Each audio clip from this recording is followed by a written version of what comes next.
In this session, we shall take up another book by historian philosopher Will Durant. Will Durant was an American philosopher historian who has written several volumes of history as well as philosophy. One of the most celebrated historians of the 20th century. And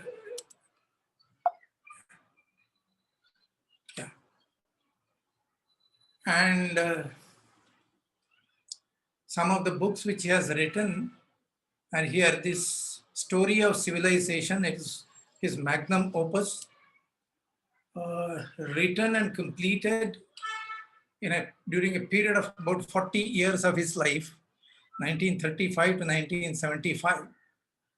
The book is a record of human history. If you identify the number of civilizations he has covered, it is about 21 across the globe. He and his wife wrote these volumes, and then there are many other books which he has written. The one of them which we are taking up today is a small book titled as The Case for India. He came to India in 1930 in order to collect material for his book on the Oriental heritage, which is one of the volumes of his magnum opus, The Story of Civilization, Our Oriental Heritage, which he finally published in 1935. And when he came, he narrates how he felt. See, I went to India to help myself visualize a people whose cultural history I had been studying for the story of civilization. But I saw such things in India as made me feel that the study and writing were frivolous things in the presence of a people, 1/5 of the human race, suffering poverty and oppression, bitterer than any to be found elsewhere on the earth. I was horrified. I had not thought it possible that any government could allow its subject to sink to such poverty, such misery. And therefore, he decided, I came away resolved to study the living India as well as the India with a brilliant past. To learn more of this unique revolution that fought with suffering, accepted but never returned. And accepted suffering but never returned, never inflicted on others. To read the Gandhi of today as well as the Buddha of long ago. And the more I read, the more I was filled with astonishment and indignation at the apparently conscious and deliberate bleeding of India by England throughout 150 years. I began to feel that I had come upon the greatest crime in all history. Those who have seen the unspeakable poverty and physiological weakness of the Hindus today will hardly believe that it was the wealth of 18th century India which attracted the commercial pirates of England and France. This is the reason why he wrote the book. And this gentleman harbored the greatest respect and love for this country. Of course, though he was born an American, half the globe away, his attachment to India is very emotional and very grateful. See what he has written. This passage is also quoted from the same book, The Case for India. India was the motherland of our race. When he says our race, he is talking about the whole of humanity. And Sanskrit, the mother of Europe's languages. She was the mother of our philosophy, the mother through the Arabs of much of our mathematics, mother through the Buddha of the ideals embodied in Christianity, mother through the village community of self-government and democracy. Mother India is in many ways the mother of us all. This is Will Durant. This is the story of civilization. The 11 volumes are listed. The first of them is our Oriental heritage. Then he wrote about Europe, he wrote about America, he wrote about all the peoples of the world. Sorry. And in this book, there are 5 chapters. My focus is essentially on the very first chapter, because the other things we can find elsewhere also. The second chapter is on Mahatma Gandhi. Needless to say that Durant was very much impressed by Mahatma Gandhi. The third is about revolution, how the freedom movement drew inspiration from where all, and how it put together a movement, and what kind of movement is that. That is the third chapter. And the fourth is the case for England. He is presenting the viewpoint of England in ruling India, the viewpoint of the Raj, the British Raj, why they are here. They, of course, they have their own viewpoint on that. So he presented both of them to say that I am not being partial. He was expecting that people would charge him that he is being partial to India, but he presented the other viewpoint as well.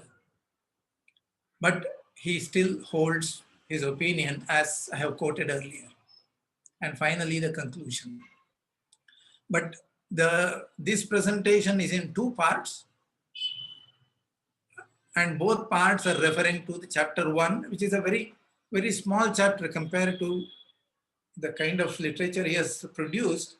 This was a very small book. It's totally about 150 pages. And the first chapter is about 40 pages. But both my presentation of part 1 and part 2 are focusing on the first chapter.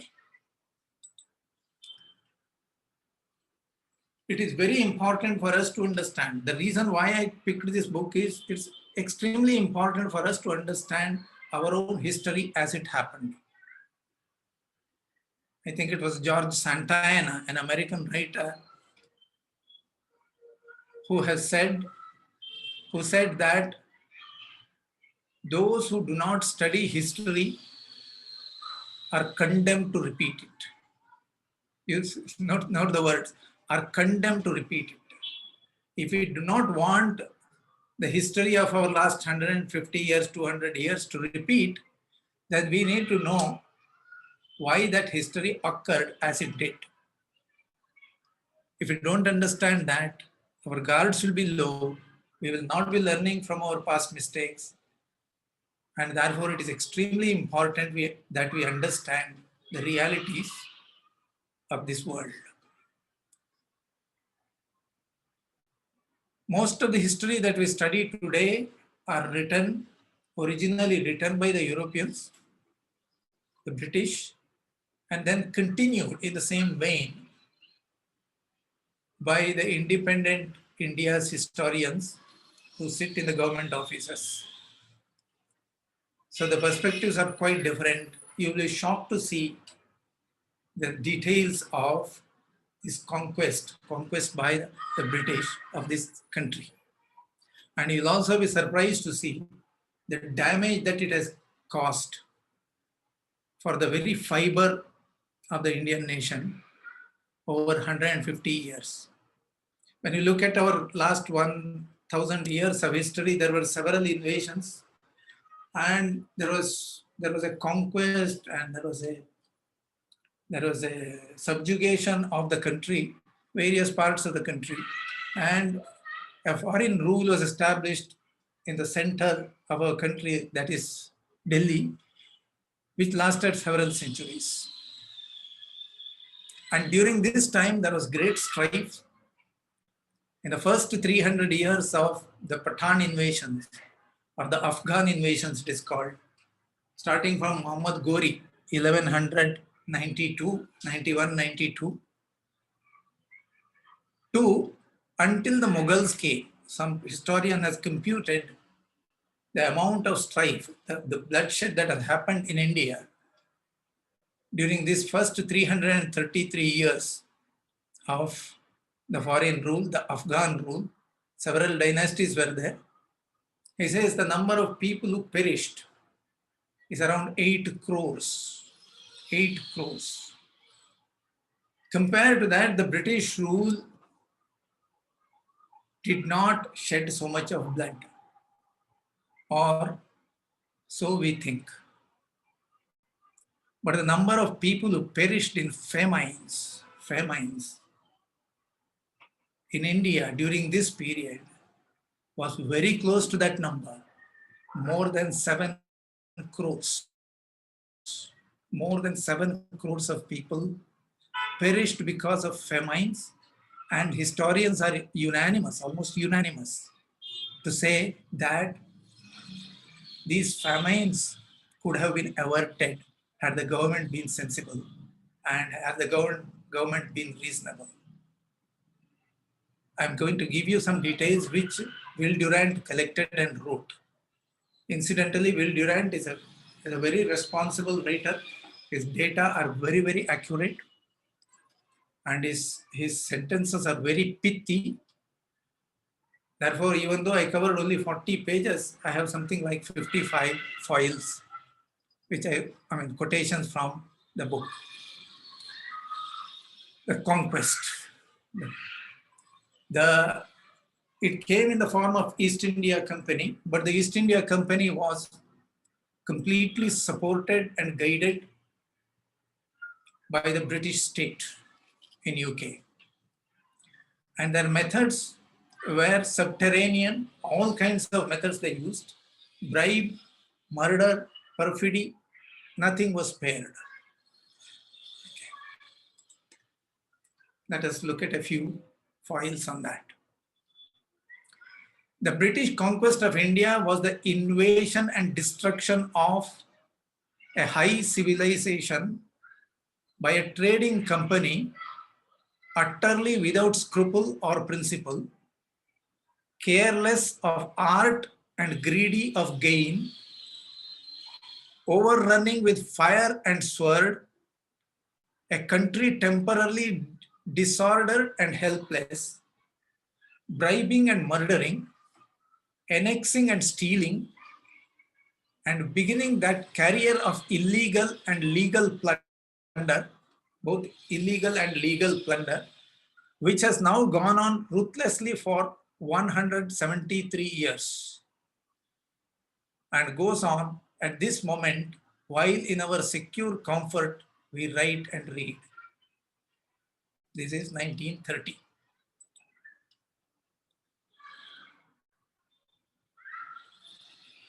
The wealth was created by the Hindus' vast and varied industries.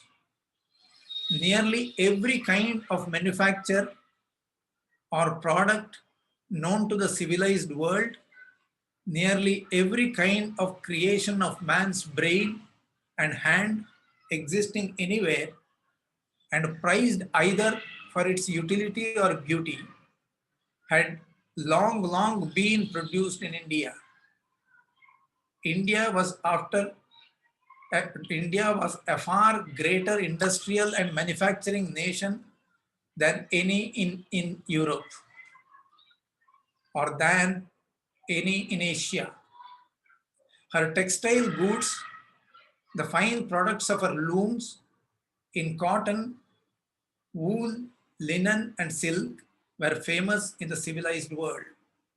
This quotation comes from, of course, Will Durant quoted it in his book, but then it comes from, originally from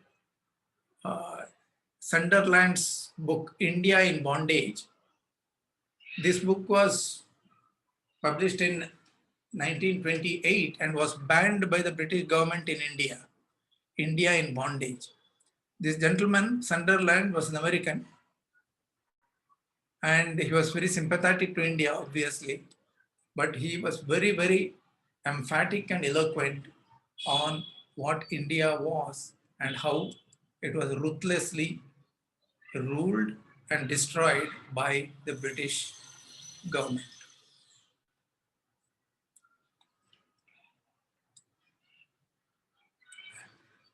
Again, continuing this quotation, India, so were her exquisite jewelry and her precious stones cut in every lovely form. So were her pottery, porcelains, ceramics of every kind. Quality, and quality, color, and beautiful shape. So were her fine works in metal, iron, steel, silver, and gold. She had great architecture, equal in beauty to any in the world.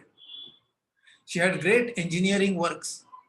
She had great merchants, great businessmen, great bankers, and financiers.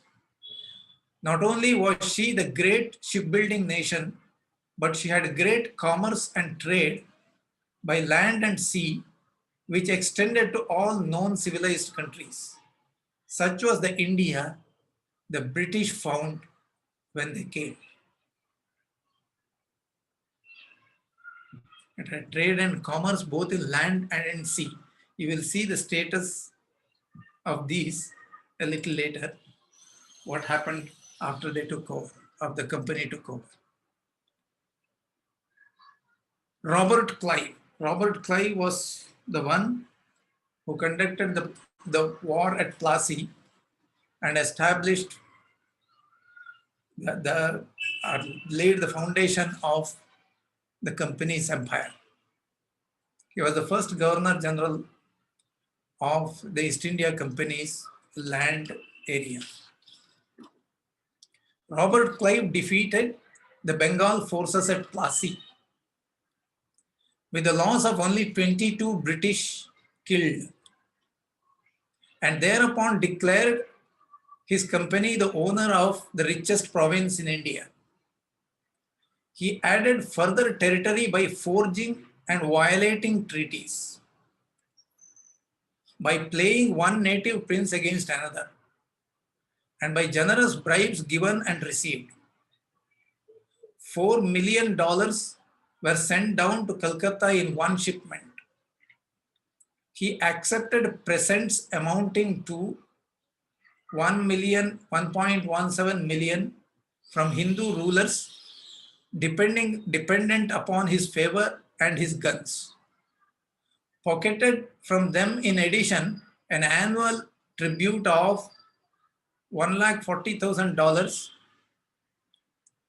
took to opium, was investigated and exonerated by the British Parliament, and killed himself. Quote, he said, "When I think of the marvelous riches of that country and the comparatively small part I took away, I am astonished at my moderation." This is about the bribe. He was charged with bribery and investigated by the parliament, but it exonerated him. But this is a statement.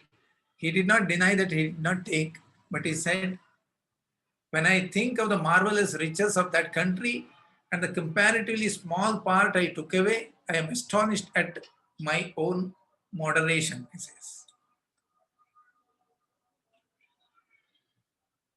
His successors in the management of the company now began a century of unmitigated rape on the resources of India. They profiteered without hindrance.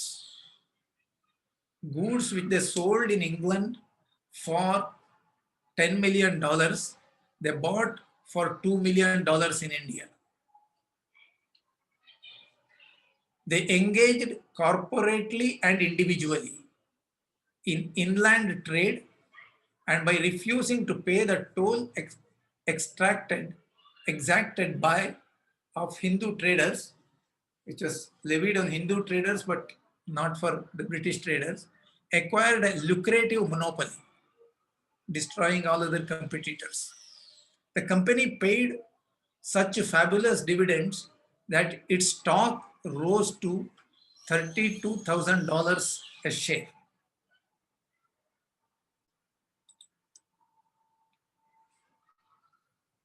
Its agents deposed and set up Hindu rulers according to bribes refused or received. In 10 years, they took in such presents $30 million.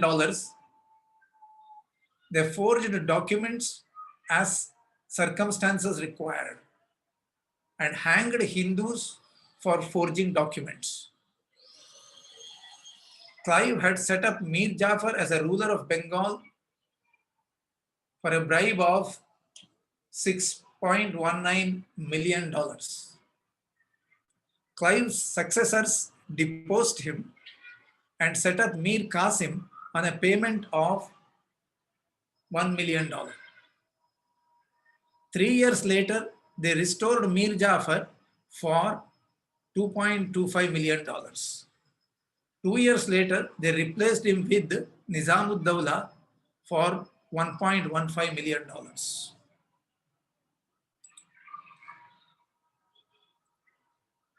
They taxed the provinces under the company so exorbitantly that 2/3 of the population fled.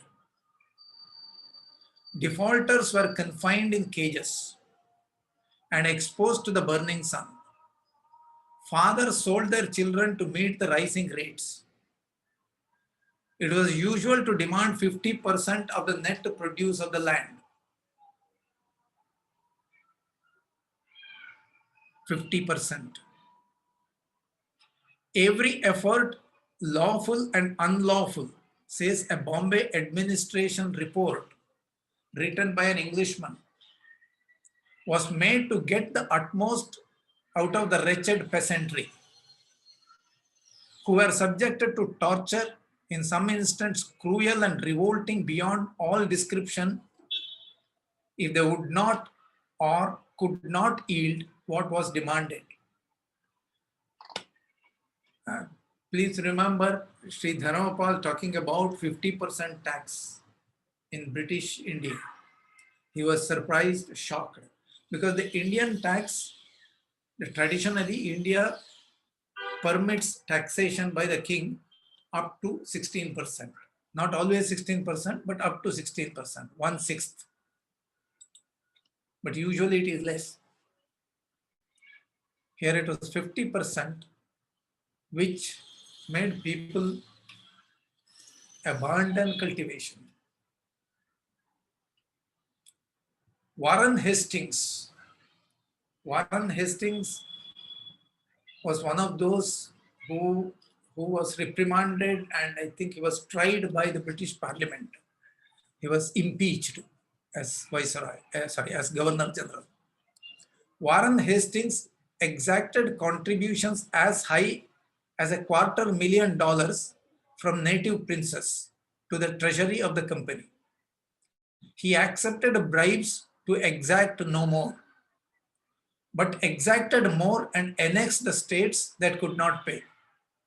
He allowed his agents to use torture in extorting contributions.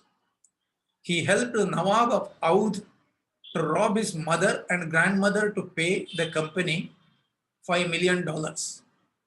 He occupied the province of Oudh with his army, captured it, and sold it to a prince for $2.5 million. He lent a British army to a Hindu Raja for $2 million and made no complaint when it was used to slaughter and be slaughtered for savage purpose. Everybody and everything, says Oxford History of India, was on sale. Warren Hastings' time was as Governor General. I think it is 1771 to 1784 or so.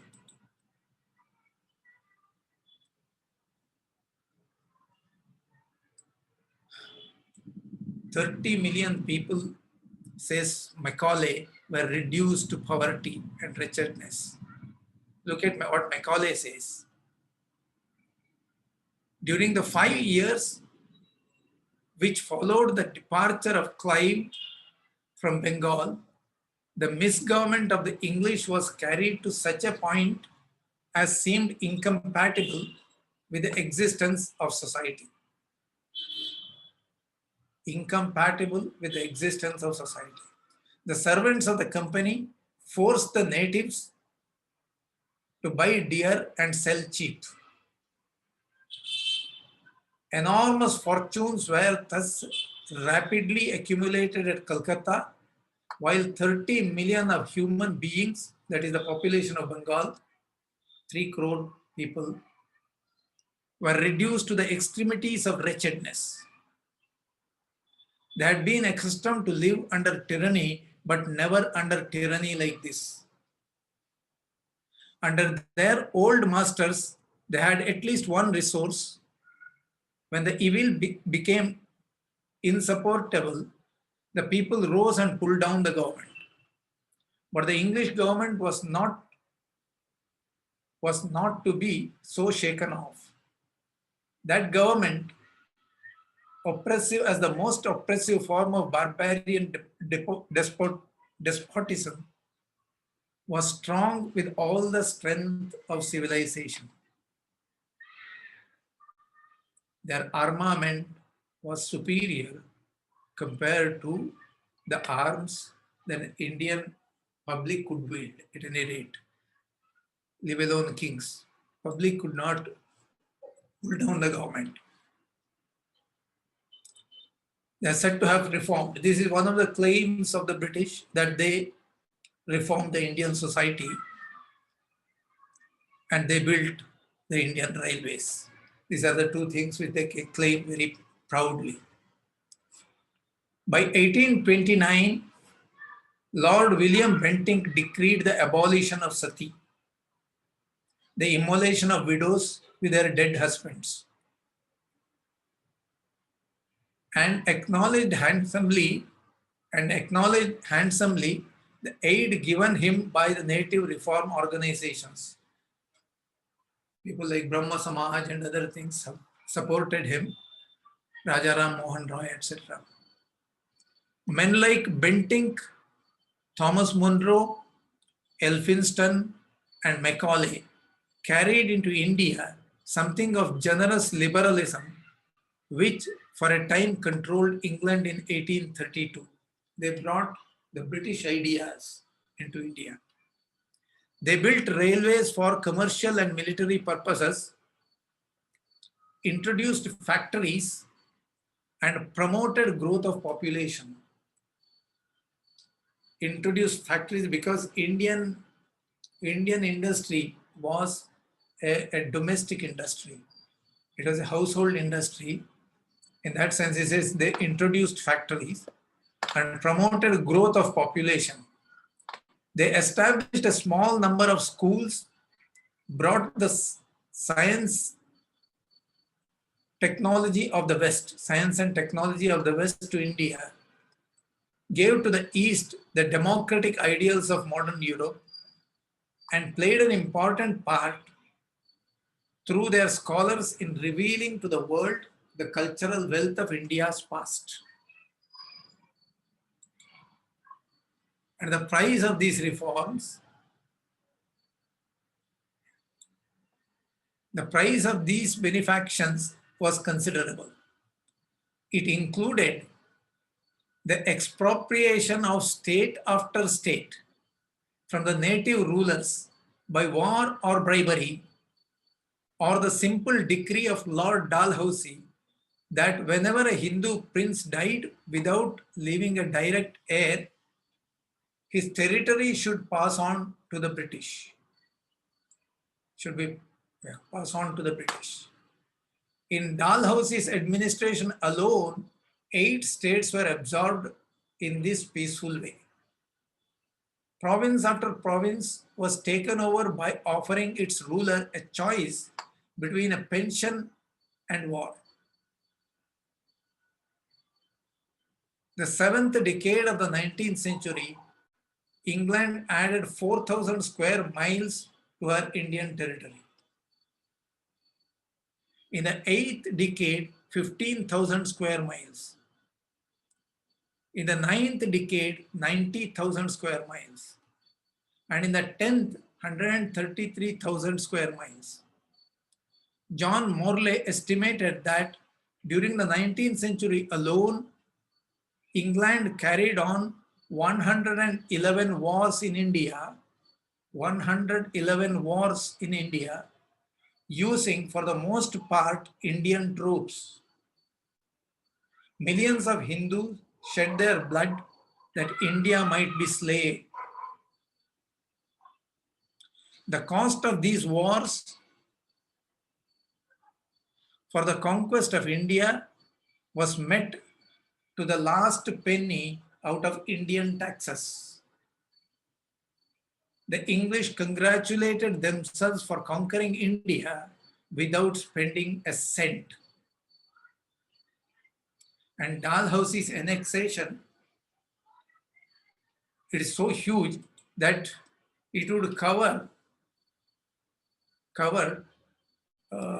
the area of, say, Maharashtra and Madhya Pradesh, two of our states, largest states today, the combined area of Maharashtra and Madhya Pradesh, which is more than 2.5 times the area of United Kingdom. And if you remember, Jhansi Rani Lakshmi Bai fought on this issue only. Certainly it was a remarkable, if not magnanimous, achievement to steal in 40 years 250,000 square miles and to make the victim pay every penny of the expense. When at last in 1857 the exhausted Hindus resisted, they were suppressed with medieval ferocity. A favorite way of dealing with captured rebels was to blow them to bits from the mouth of the cannon. We took, said the London Spectator, at least 100,000 Indian lives in the mutiny. This is what the English call Sepoy Mutiny and what the Hindus call the War of Independence. There is much in a name.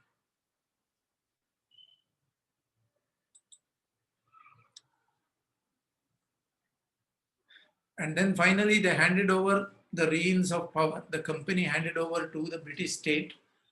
This was just a change in technical terms, because the company rule was supported and monitored and supported by the British state itself. But there are reasons why the company was kept as a front, because then they can use legal as well as illegal means to bend the rules and extract money from the populace. It will be easier to do that rather than doing it as a state. So now the situation has come to such a pass that the public was revolting, and therefore they changed the nomenclature of the state, the ruler. This is what I think my colleague said this. Okay, by 1858, the crimes of the company smelled to the heaven that the British government took over the captured and plundered territories as a colony of the crown. A little island of UK, a little island took over half a continent. England paid the company handsomely and added the purchase price to the public debt of India to be redeemed, principal and interest, out of the taxes put upon the Hindu people. The debts of the company's books, together with the accrued interest on these debts, were added to the public obligations of India to be redeemed out of the taxes put upon the Hindu people. Exploitation was dressed now in all the forms of law, that is, the rules laid down by the victors for the vanquished. Hypocrisy was added to brutality while the robbery went on. And what is the technique of the robbery? Is there a taxation policy? Let us look at that policy. Durant says, let the Englishman describe the result. A report to the House of Commons by one of the investigating committees in 1804 stated, it must give pain to an Englishman to think that since the accession of the company, the condition of the people of India has been worse than before. Report after report said this in their communication to the parliament or the government. In 1826, that was a report on 1804, this is 1826, the English Bishop Heber wrote, the peasantry in the company's provinces are, on the whole, worse off, poorer, and more dispirited than the subjects of native princes. I met with very few men who will not, in confidence, own their belief that the people are overtaxed and that the country is in a gradual state of impoverishment.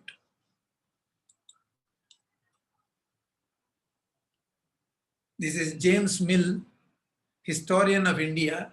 You have referred to James Mill earlier. He wrote the history of British India in 1817, which became the textbook for the ICS officers. James Mill wrote, under their dependence upon the British government, the people of Awadh and Karnataka, two of the noblest provinces of India, were, by misgovernment, plunged into a state of wretchedness with which hardly any part of the earth has anything to compare. I consciously believe, said Lieutenant Colonel Briggs in 1830, that under no government whatever, Hindu or Mohammedan, professing to be activated by law, was any system so suppressive of the prosperity of the people at large as that which has marked our administration. This is in 1830.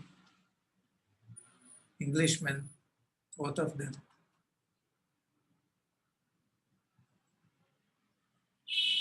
A member of parliament,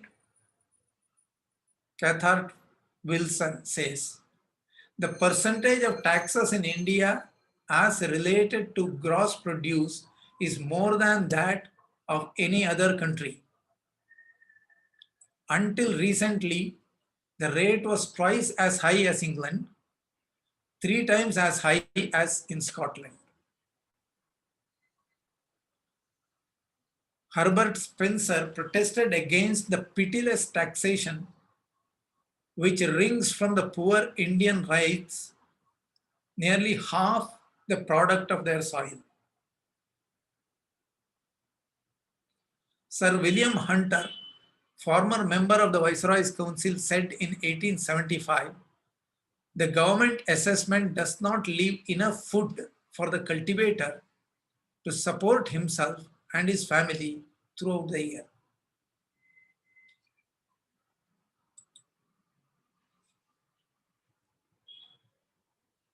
And the debt of the British Indian government went on rising.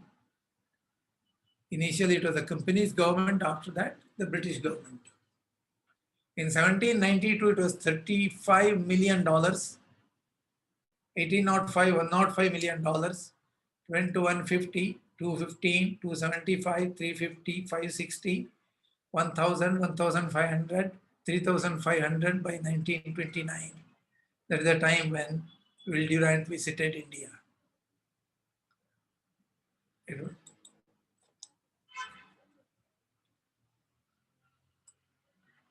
Subservient in every possible way. F.J. Shore, British administrator in Bengal, testified as follows in the House of Commons in 1857. When the revolt occurred, then the parliament became a little more panicky, and then they started investigating why it is happening. This testimony was in 1857. The fundamental principle of the English has been to make the whole Indian nation subservient in every possible way to the interest and benefits of themselves. They have been taxed to the utmost limit. Every successive province, as it has fallen into our possession, has been made a field for higher taxation. And it has always been our boast that how greatly we have raised the revenue above that which the native rulers were able to exhort. The Indians have been excluded from every honor, dignity, or office, which the lowest Englishmen can be prevailed upon to accept. Note the words, note the phrases. So India was steadily on the decline. This table we have seen earlier. This is a table produced by Agnes Madison. The world economy, a millennial perspective. He has traced the economic history of the world, various nations, from throughout the Christian era, from 0 to 2000 AD. And by around 1700, India's GDP was 24.4% of the world GDP. It was the highest in the world. And it steadily decreased until 1950 when it has become 4.2%, one sixth of what it was. This is the eloquent testimony of the British rule.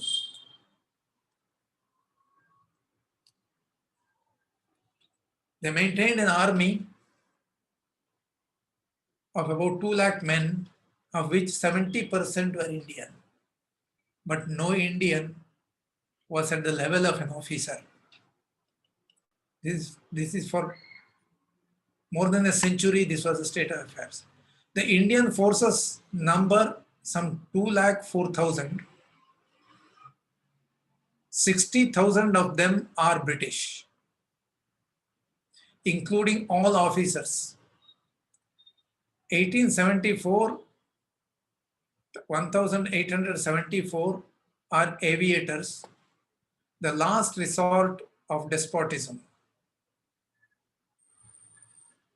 There are only few Hindu officers, and no Hindu is allowed in the Air Force or in the artillery. But 70% of the common soldiery are natives. The expense of maintaining this army, whose function is the continual subjection of India by bullets, shells, and air bombs, is borne by the Indian people. In 1926, its cost was $200.7 million, a tax of 3% on the scanty earnings of every man, woman, and child in the land.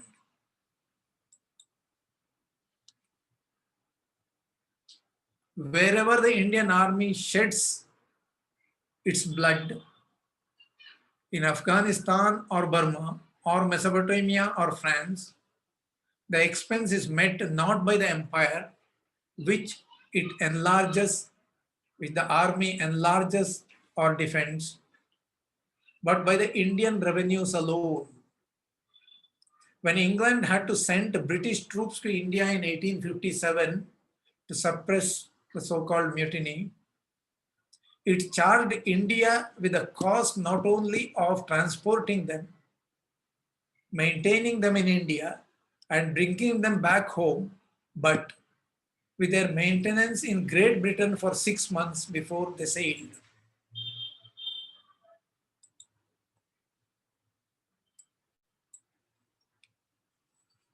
It's war effort. During the 19th century, India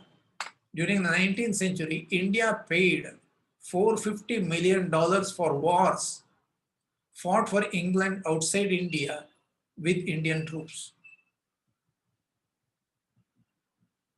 $450 million and the soldiery. She contributed $500 million to the war chest of the Allies. That is during the First World War. This whole thing was written in 1930. So $500 million to the war chest of the Allies. $700 million in subscriptions to war loans. 800,000 soldiers, 8 lakh soldiers, and 400,000 laborers to defend the British Empire outside India during the Great War. In 1922, 64% of the total revenue of India was devoted to this army of fratricides. Hindus compelled to kill Hindus in Burma until Burma consented to come under British rule. Hindus compelled to defend on the fields of Flanders the empire which in every year was starving 10 million Hindus to death. This is not the number. Starving 10 million Hindus to death.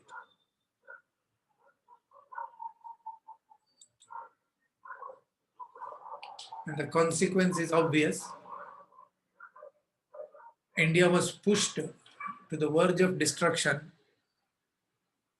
in terms of food to cannibalism. There was nothing to eat.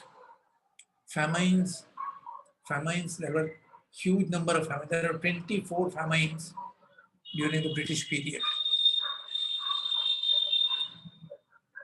Even the casual traveler perceives the decay of agriculture, which absorbs 85% of the population, and the destitution of the peasant.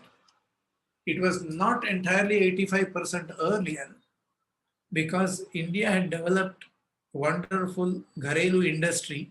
So there was a large number of Indian population was engaged in crafts, manufacture of a variety of things in a small scale. But when taxation increased and the tariffs on selling these crafts increased, this industry slowly died. And when it died, the entire population had to resort to agriculture only out of compulsion, not out of choice, but out of compulsion. But they did not have enough money after paying the tax. Nothing much was left for them even to survive. And the reports say that in the same book you would see that it was not really the shortage of food, but the inability of the people to purchase that food that caused famines. In 1915, the Statistical Department of Bengal, the most prosperous of India's provinces, calculated the average wage of the able-bodied agricultural laborer to be $3.6 per month. That is 14 cents per day. His hut is of branches of trees, often open on all sides and loosely roofed with straw. Or it is a square of dried mud with a cot of dried mud and covered with mud and sticks and leaves. The entire house and furnishings of a family of 6, including all their clothing, are worth $10. The peasant cannot afford newspapers or books, entertainment, tobacco, or drink. Almost half his earnings go to the government. And if he cannot pay the tax, his holding, which may have been in his family for centuries, is confiscated by the state. This is 1915.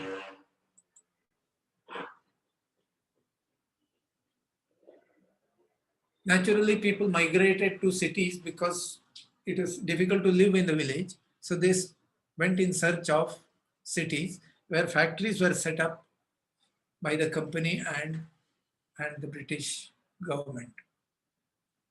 The people flock to the factories because the land cannot support them, and the land cannot support them because it is overtaxed, because it is overpopulated, and because the domestic industries with which the peasants formerly eked out in winter their gleanings from the summer fields have been destroyed by the British control of Indian tariffs and trade.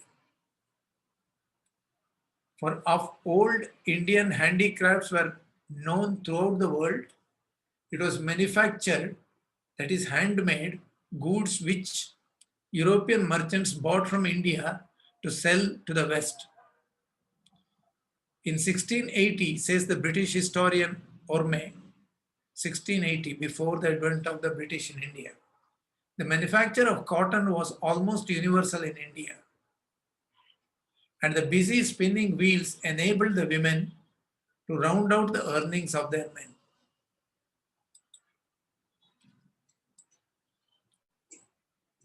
But by 1922, you see the state of affairs in the factories of the British. In Bombay in 1922, despite the factory acts of that year, the average wage of the cotton workers was 33 cents. Compared to the agricultural labor, it was 14 cents. In that same year, the profit of the owners of those mills was 125%. This was an off year. In better years, the owner said the profit was 200%. The workman's home is like his wage. Usually it consists of one room shared by the family with various animals. Zimand found one room with 30 tenants. Such is the industrial revolution the British government has allowed to develop under its control, despite the example of enlightened legislation in America and England.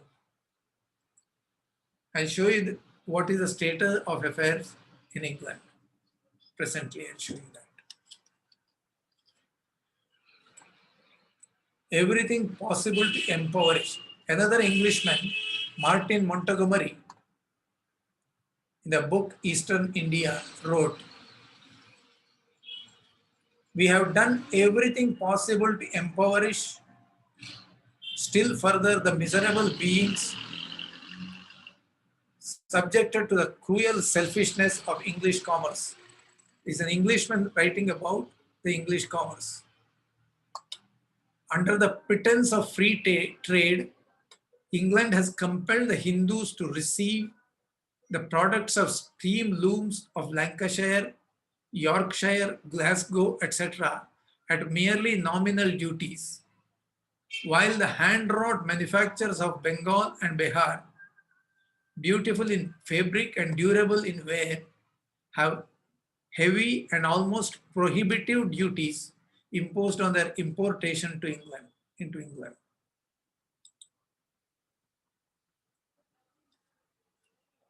The British built the Indian railways. At least they initiated it. 30,000 miles of Indian railways. It might have been supposed that the building of 30,000 miles of railways would have brought a measure of prosperity to India. But these railways were built not for India, but for England. Not for the benefit of the Hindu, but for the purpose of the British Army and British trade. If this seems doubtful, observe their operation. Their greatest revenue comes not from the transport of goods, for the British trader controls the rates. Transportation charges were nothing compared to the third class passengers, the Hindus. But these passengers are herded into almost barren coaches, like the animals bound for slaughter. The railroads are entirely in European hands, and the government has refused to appoint even one Hindu to the railway board. The railways lose money year after year and are helped by the government out of the revenues of the people. These loans to date total over $100 million, so much for the railways.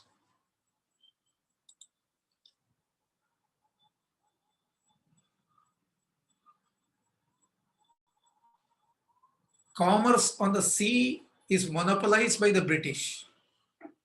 India was trading both in land and sea, but now commerce on the sea is monopolized by the British even more than transport on the land. The Hindus are not permitted to organize a merchant marine of their own. All Indian goods must be carried on British bottoms as an additional burden on the starving nation's purse. And the building of ships, which once gave employment to thousands of Hindus, was prohibited. To this ruining of the land with taxation, this ruining of industry with tariffs, and the ruining of commerce with foreign control, add the drainage of millions upon millions of dollars from India year after year, and an attempt to explain India's poverty as a result of her superstitions becomes a dastardly deception practiced upon a world too busy to be well informed.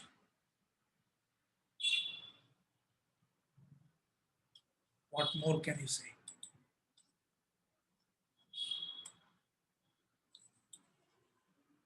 And what about the savings, the earnings of the British personnel, the officers, and the retired people, their pensions? All the earnings they're encouraged to spend in England, not in India. A quotation from the document privately addressed by the British government in India to the Parliament of England. Great Britain, in addition to the tribute which she makes India pay her through the customs, derives benefits from the savings of the service of 3 presidencies, Calcutta, Madras and Bombay, being spent in England instead of in India.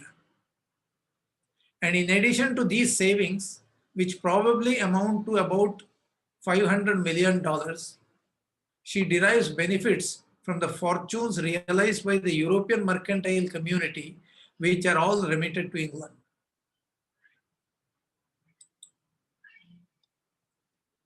And the pensions of large number of employees. Consider the drain through salaries and pensions derived from India and spent abroad. In 1927, Lord Winterton showed in the House of Commons that there were then some 7,500 retired officials in Great Britain drawing annually about $17.5 million as pension from the Indian revenue. Ramsay MacDonald put the figures at $20 million a year. When England, which is almost as overpopulated as Bengal, sends its sons to India, she requires of them 24 years of service, reduced by 4 years of furloughs. Furloughs means vacation without pay. That is, if you work for 20 years, you can take retirement, voluntary retirement. So 20 years of service. She then retires them for life with a generous pension paid by the Hindu people. Even during their service, these officials send their families and their children to live for the most part in England, and they support them there with funds derived from India. Almost everything brought by the British in India, except the more perishable foods, is purchased from abroad, read it as England. A great proportion of the funds appropriated for supplies by the government of India is spent in England. See, what happens is the capital is drained away from the land. There were earlier rulers during the invasions, the Pathan invasion, the Mughals, and during that period, of course, it was an alien land, and politically and socially, the people suffered. But whatever the money appropriated by the rulers at that time was again spent back in the same land. And in that sense, it got distributed to the Indian society. So the economic devastation was not as great as has happened during the British period. The British consciously siphoned off the capital from India year after year through taxation, through custom, through tariffs, through a manipulated industry, taking the raw material and selling the final product in India. The jobs were removed, so the entire population was impoverished.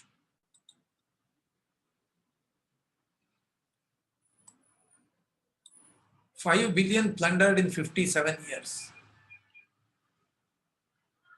As early as 1783, Edmund Burke, a British statesman, predicted that the annual drain of Indian resources to England without equivalent return would eventually destroy India.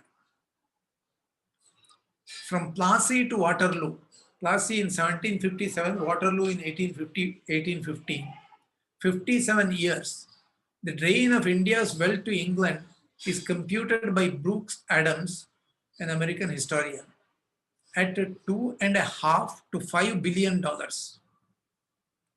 He adds what Macaulay suggested long ago, that it was this stolen wealth of India which supplied England with a free capital for the development of mechanical inventions and so made possible the Industrial Revolution.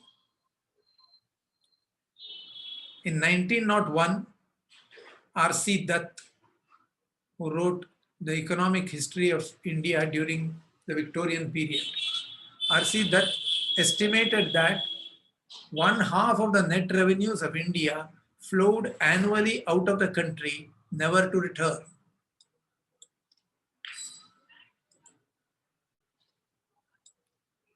You say 5 billion in 57 years. Now another estimate says 400 billion since 150 years. In 1906, Mr.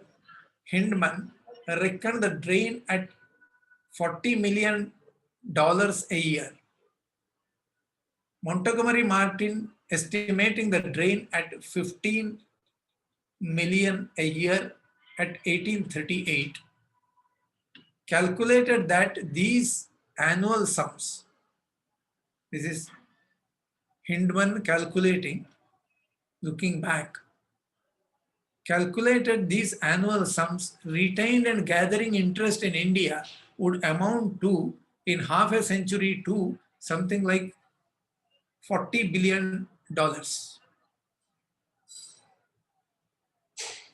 Though it may seem merely spectacular to juggle such figures, it is highly probable that the total wealth drained from India since 1757, if it had all been left and invested in India, would now amount at a low rate of interest, not multiplying, not industry generating wealth out of this through investment, not that, but at a low rate of interest would amount to $400 billion, allow the money reinvested in India, and a sum remains easily the difference between the poorest and the richest nations in the world. India was the poorest, and India could have been the richest.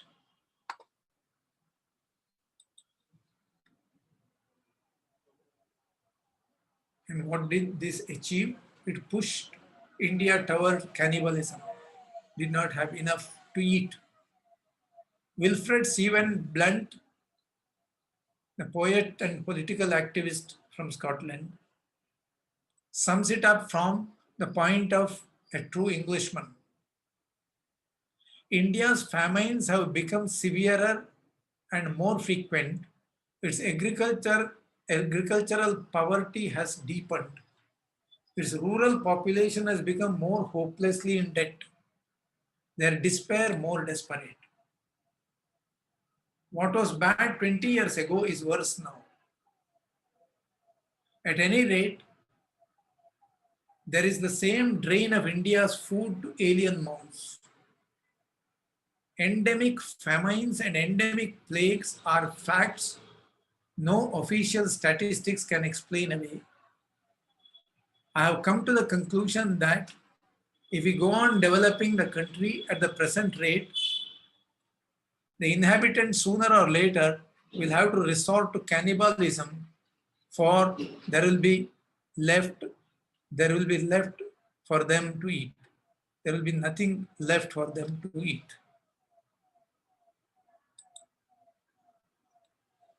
Now, while this is happening in India, what was happening in England? This drain of wealth from India supported their industrial revolution, and the British Parliament took care that the distribution is more equitable, and the whole British society flourished. And this is what the British Chancellor of Exchequer, he was the finance minister, Gladstone, he was also the prime minister at some other period. When he was making a budget speech in the parliament in 1863, excerpt from his speech. I should look almost with apprehension and with pain upon this intoxicating augmentation of wealth and power. He is looking with apprehension and pain upon the intoxicating augmentation of wealth and power. If it were my belief that it was confined to the class who are in easy circumstances, what is he saying? He is saying that it is not claimed only by the upper class. It is given even to the lower classes. A convoluted statement. I should look almost with apprehension and with pain upon this intoxicating augmentation of wealth and power, if it were my belief that it was confined to the class who are in easy circumstances. The average condition of the British laborer, we have the happiness to know, has improved during the last 20 years in a degree which we know to be extraordinary and which we may almost pronounce to be unexampled in the history of any country of any age. Please note the superlative.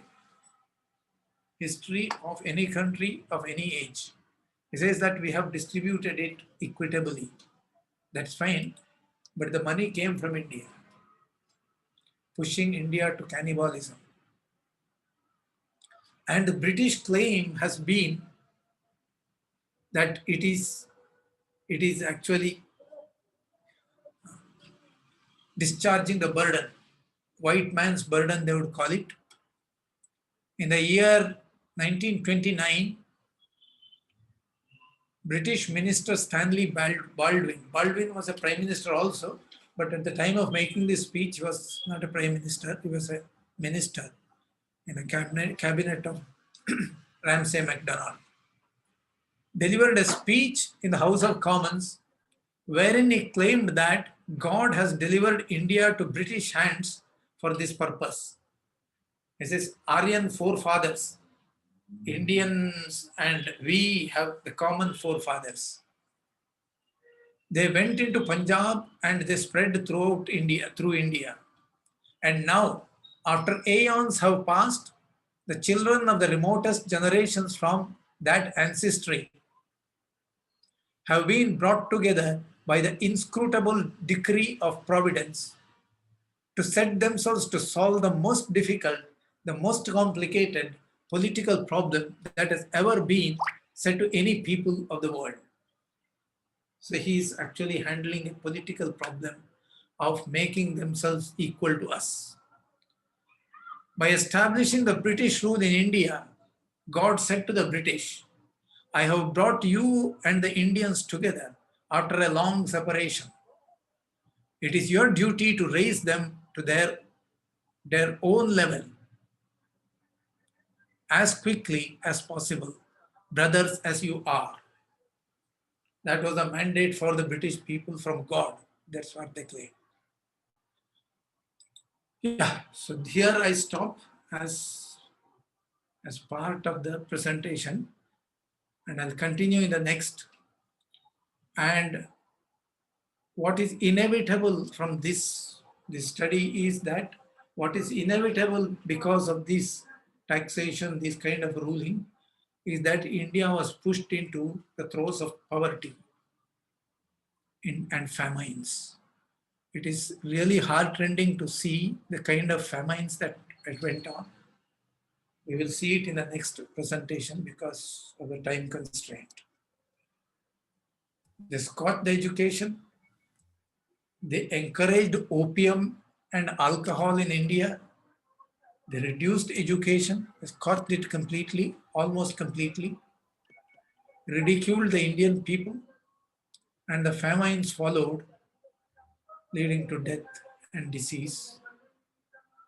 And if you see what is a famine, I'll show you some pictures which will tell you. Yeah, this is the history of famines. 1770 onwards, I have listed some 12 famines, the major famines. 1770, 10 million people perished out of starvation. 82 to 84, 11 million. 88, 11 million. 1837, 8 lakhs. 1860, 2 million. 1866, 1 million. 69, 1.5 million. 1875, 11 million. 1876, 6 to 10 million. The number also is not known. 1896, 5 million. Totally about 70 million. Both these frames, one is 35.8, totaling 35.8 millions here. And this is another 36 million. So totally about 70, 72 million people died of starvation in India. You see the state of starvation.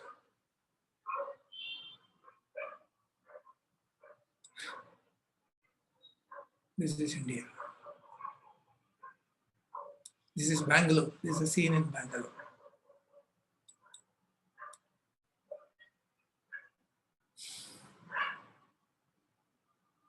You see the bones.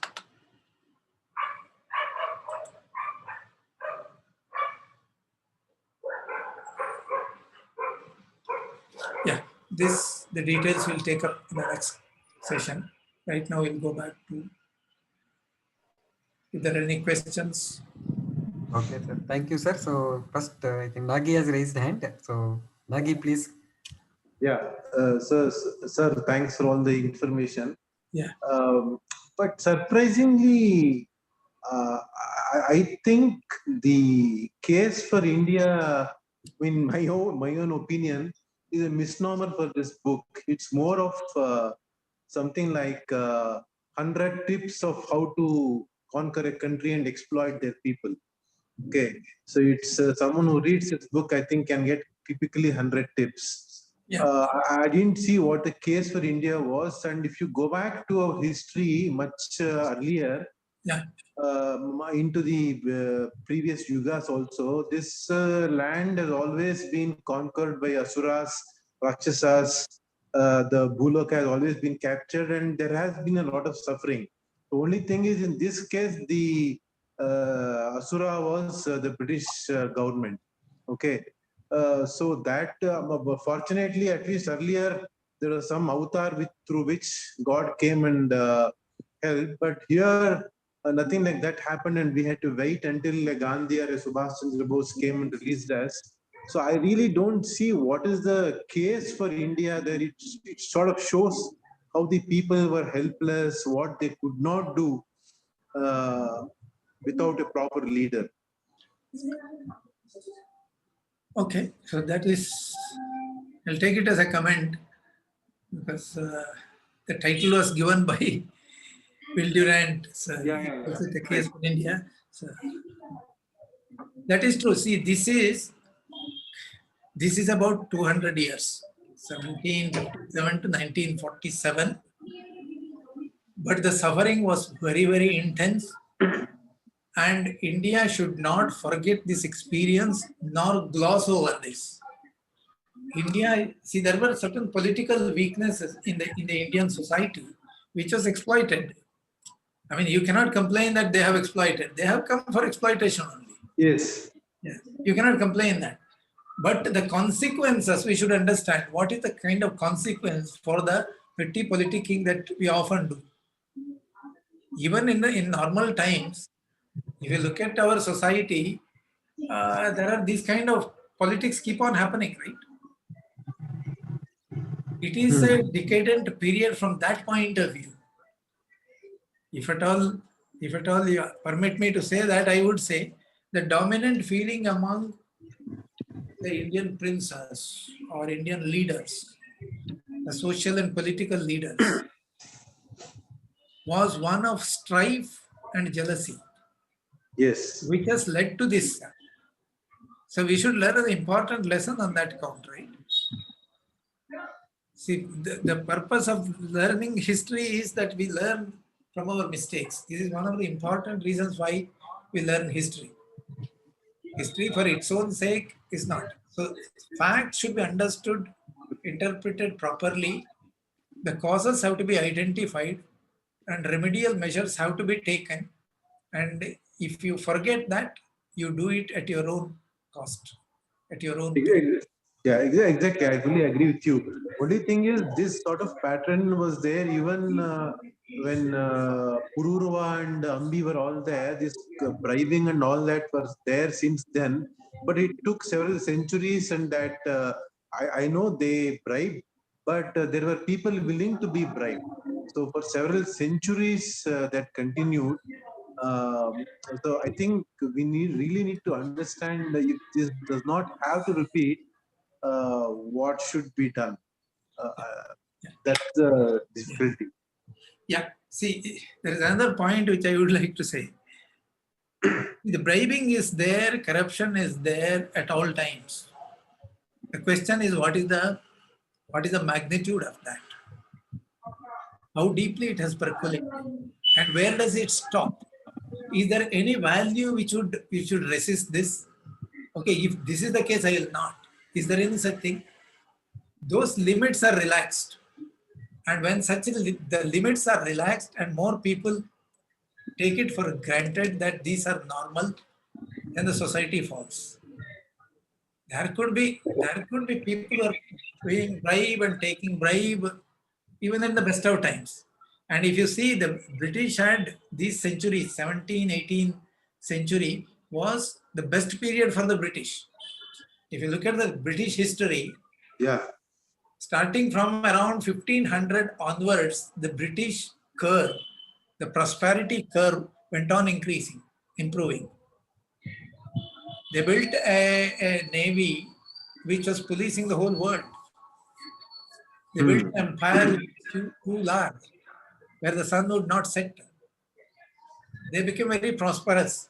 So if you look at the British history, you will find that 17th, 18th centuries are the the zenith of their prosperity. Even so, there was Clive and Warren Hastings were there at that time also. But yet they achieved that. Because the social psyche would close the ranks when there is a threat. Yeah. Whereas in India, it did not happen that way. Exactly. You would see this in 1800. This is the same period we are talking about. In 1800, I think it was 1802 or 3. See, the Hindavi Swaraj set up by Shivaji had broken into 4, what you call that as principalities or whatever you call it, the 4 pieces. The Swaraj had broken into that. And they would not come together. In 1761, one of the leaders of the Indian side in the 1761 Panipat War, the third war of Panipat, walked away from the war front. After joining the battle, he withdrew from the war front because of differences. And in 1800 or so, Wellesley was in trouble. The British East India Company was in trouble. But Scindia wrote a letter to Holkar saying that let us come together, finish these people up. They knew very well their strength, then we need to come together, then we can finish them off. If we don't come together, they will eat us. Yeah. This was very clear. So Scindia made an attempt of writing a letter to Holkar saying that let us come together, let us fight the British, finish them off. This is what he did. But he also wrote a letter to the Peshwa. The same wording, same proposition, but added one more sentence at the end. After finishing the British, let us finish Holkar. Okay. This letter fell into the hands of Amrutrao Peshwa. You know what Amrutrao Peshwa did? He went and sold it to Wellesley. Sold the letter for a pension. Wellesley took it. All that he did was send this letter to Holkar directly. He didn't have to do anything else. See, what I'm saying is the division was too deep. Exactly. It was unbridgeable. This was latent in the psyche. So though our leaders knew that this is a threat, British East India Company is a threat, they were not able to come together. Yeah. This is a problem with the psyche. There will be small number of people of this kind in any society at any time. They were. But you do not find the British people fighting against the East India Company. Whereas in our case, it is there. So that is why a Britain, which is something like 6,000 miles away, was able to unroll an empire in India. It is astounding to see that Dalhousie's proposition of the doctrine of lapse, he called, using which he acquired a land mass of India equivalent to the 2 states, the most populous states of India, Maharashtra and Madhya Pradesh put together. That is the area that he acquired by strategy, which they could do. So our psyche was not that strong. You see it further. Today, England is not in a position to do this. Today, they are not able to do it because their psyche has weakened. What I am trying to say is that education, learning, careful, detailed learning alone can heal these wounds, heal these divisions. So it is very important to understand these lessons ourselves first and then teach it to others, and don't expect things to change overnight. Exactly. Just because somebody appreciates it is not able to change. It takes a lot of time. Yeah. But we should move in that direction. That's all my point is. I fully agree with you. Because even today, I don't think the psyche has changed. I mean, just to, as an example, whatever has happened on the China front and the recent ceasefire, there's several people giving statements Yeah, against that. So the psyche remains to pull other down. I yeah, mean, so yeah, yeah. See, they're not able to see the larger picture.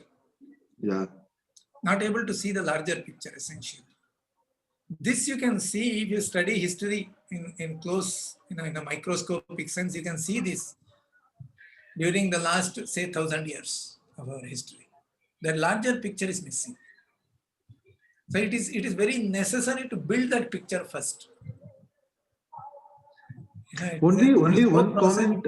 Only thing I wanted to add was we have had various discussions on karma, right? I don't know if it is the karma of this country to go through all this. Yeah, but then the karma theory doesn't say that you don't put efforts.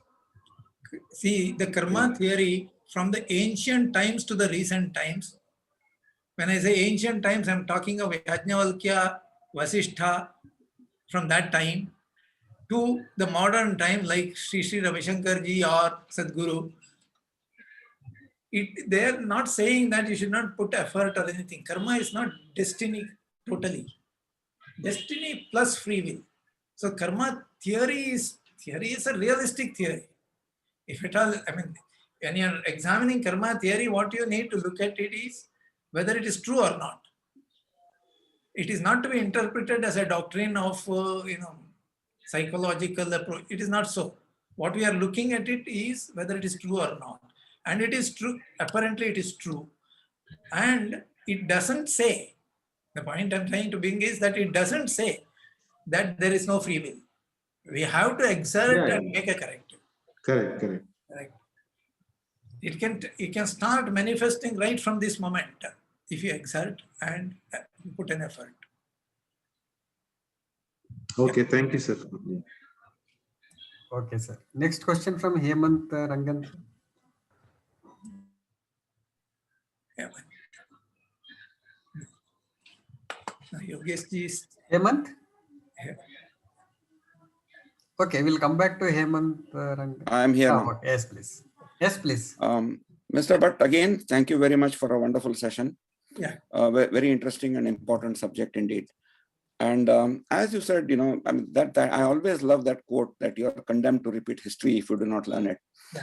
And I am a very avid student of history, and all I can think of is if we go back to the Greek so-called civilization, actually, I really feel honestly that this word civilization should not apply to certain of these so-called civilizations like Greece and Rome. Because the word civil has got a completely different connotation from their traits. So all that we see is, if you look at Greece, we see them attacking the Macedonians. We see them attacking the Spartans. We see the Spartans attacking the Macedonians.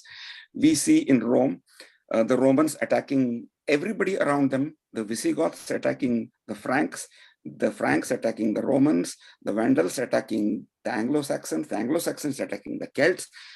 It just goes on and on and on. So basically, their very culture, their very root is about conquest, acquisition, and loot. It's a very simple fact. The more you look, go back into European history, that is all that it talks about. It's all about conquest and war and pillage and plunder and marauders. That's it. So, and yes, they have done this to India. They have done this to China, the Opium Wars. I mean, I think that's where they got the idea of bringing the opium into India because of, all the Opium Wars that happened in China. So, yeah, so essentially my firm belief after, having gone through a lot of their history is, it is quite in the blood, really, to kind of go out and conquer. And it is just the events of history that have given them the amplitude and, the opportunity to do so, really. Yeah. So if you look at Eastern civilization, India, the mother of all civilizations, definitely, certainly, and I certainly believe that. For us, even in our ethos, if we go back into our past, we had the Ashwamedha Yagna, which was dharmic. So even a conquest was not done by force, but for the good of the public, of the people. And we had this Ashwamedha. Ashwa is the horse, of course, and Medha is the killing of the horse.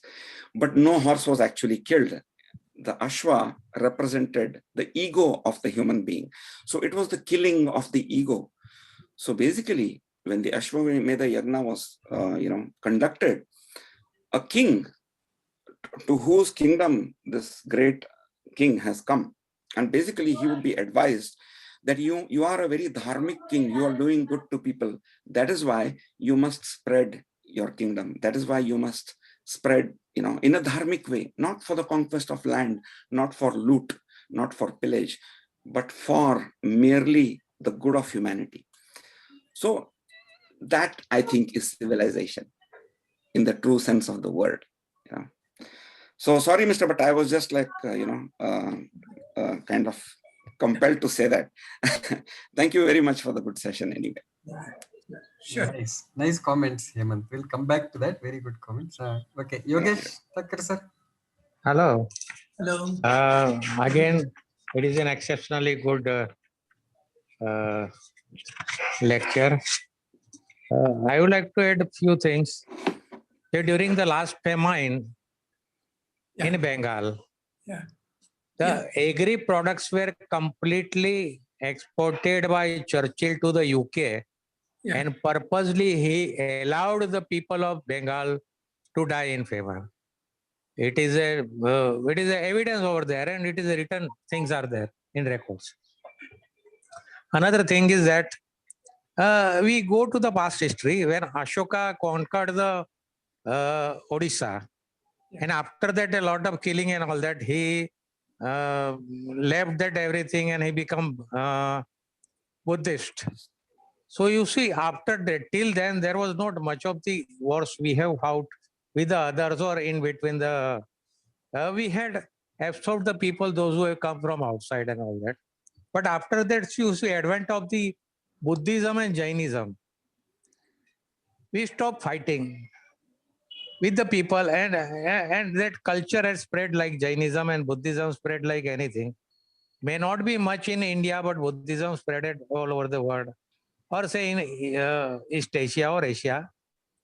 But during that time, there was a period of lull. We stopped fighting, just like Ahimsa Paramo Dharma, like Gandhiji. We stopped fighting, and we stopped fighting for ourselves also. We stopped protecting ourselves also. Then the Shankaracharya and other people have gone all over the India and all that. Then spreaded again the Shaivism and then all the other Vaishnavism and all that. After that, again we rose to that fighting spirit of that for our culture and for our religion and all that. And it is a repeated history that we had never been united. In recent history, we can say that during the conquest of the Mughals or before the Mughals, Muslims started to come down from the Afghanistan via Khyber Pass. At that time, there were Hindu Rajas were there. 24 Hindu Rajas and Sardars were there. They were holding the Khyber Pass. They were not allowing the Mohammedans to enter from there, from Afghanistan. So they started by going down and they came via sea route and then via Karachi and all that. And they plundered the Somnath. They fighted that place. Those 24 kings, those Lohar kings, fighted for nearly 600 years from there. So around 1200, they left that place after fighting for 600 years. They left and they migrated towards the Kashmir, then they migrated toward Gujarat, migrated toward Punjab, Sindh, other places. So during the 600 years fight, none of the Hindu kings or Hindu people helped those people to avoid those Mohammedans from there, coming from Khyber Pass. So one people can, how long you can fight with the opposition? They fighted for 600 years. And after that, they came back to India and spread out over there. Anyway, that is all a different thing. But these are again the one of the part of the history of our India. And you can over that there is one very good book written by Prakash Tope. He is the Tatya Tope's great grandson or whatever it may be. He is staying in USA, and he has written a very excellent book on mutiny of the 1857. Excellent book. Every one of us should read that. How the things were managed by Lakshmi Bai, how the things were managed Tatya Tope, how they fought out and how the people, Britishers killed the innocent villagers like slaughtered like cattle. Those who were supporting the Lakshmi Bai and Tatya Tope and other those who were revolters were there. That is one of the excellent book one should read. Another thing, Subhashi, I would like to ask, India in bonding and the case for India, both the PDF format is available somewhere or the other? It is available on the internet. Internet. Or can you help me to get that? Yeah, I can. Ah. I can. India in bonding and the case of the India. India in bondage. Ah. India in bondage by Sunderland. Uh-huh. It is available as a PDF, but Uh-huh. Okay, it is sir. in one of the Fine. archives. Ah. Okay, yeah. Okay, Yogesh. Again, thanks a lot again. Yeah, thanks for sharing those thoughts and recommendation of the book. Next, we go to Murli the rest. Murli, please. Yeah, thanks, Harinath. Thank you, sir, for an excellent talk again. Murli, you can turn on the video if you are okay. Otherwise, it's fine to continue. No. Okay. I'll turn it on. Yeah. Are you able to see me? Yes, sir. Yeah. So thank you, sir, for that excellent talk. My question was, see, whenever we discuss this economic exploitation of India, we look at sources like Edmund Burke, Will Durant, and Sunderland, and all that. Are there any recent researchers that you're aware of, which could add, a little more, while these are excellent sources, I was also keen to know if you can suggest or recommend any newer research that has happened. Is it happening, and are there any new references? Yeah, I think researches are happening. Okay. But I don't get readily what is it exactly that you wanted. Researches are happening. I would suggest No, you. I'm talking about the economic exploitation and the degradation of the Indian economy during British rule. On that, are there further studies that have happened? Because that this whole topic is such a vast topic that you could look at industry sector wise, how policy is affected and stuff like that. So is there more data and research? I would suggest that you look at the Center for Policy Studies, Chennai. Okay. Go to Center for Policy Study. There are certain research they have done, and they have published those books. Okay. They are inspired by Sri Dharampal. Okay. There is one Dr. M.D. Srinivas and Dr. Jitendra Bajaj who have been doing about Indian society specifically. Sure. The nature of the society. It is not, their orientation is not towards the kings and the battles, but about the social structure, the polity, how the organization was, that kind of research. Yeah. Good. Yeah. No, thank you, sir. Thank you. And it was an excellent talk. Look forward to the next part also. Yeah. Thank you. Yeah. Fine, Murali. I don't think there are any other questions. Maybe I would like to add one comment based on Nagi's question was very interesting, saying why is the title the case for India? I think I thought it was very appropriate because whenever we talk of India situation, it is the pointer is always pointed to India and its people, its attitude, its this thing. But this is a book which clearly puts British on the court case and points that this is the criminal and this is the type of crimes that this criminal has done. That's how this person has presented this case for India. It's more like a court case. It is something like saying, if a woman is going out at 10 p.m. and she gets gang raped, should the woman be criticized or the people who raped her be criticized? Typically in India, we see the attitude to criticize the women. So with that, let's end. Sir? I would suggest to Murali, please look at this book, The Era of Darkness by Shashi Tharoor. No, I've read that book, sir. I've read that book. But what I find in that book is that he has actually, it's a very good summary and a very well-written book, but he has used basic sources itself. So that is why today's lecture also was nice for me because I could see some of the original quotes.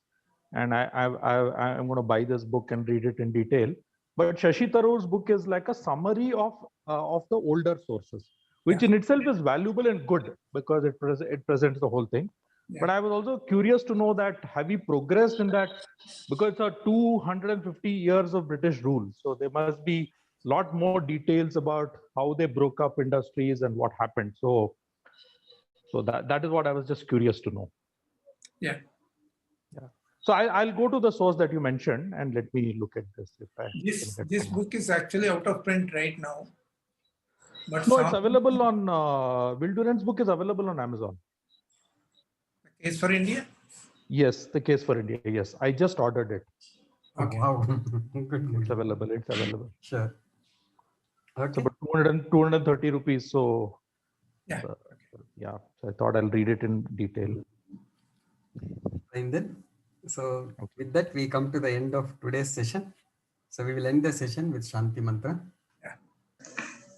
Om Sarve Bhavantu Sukhinah Sarve Santu Niramaya Sarve Bhadrani Pashyantu Akaschid Dukkha Bhag Bhavet Om Shanti Shanti Shanti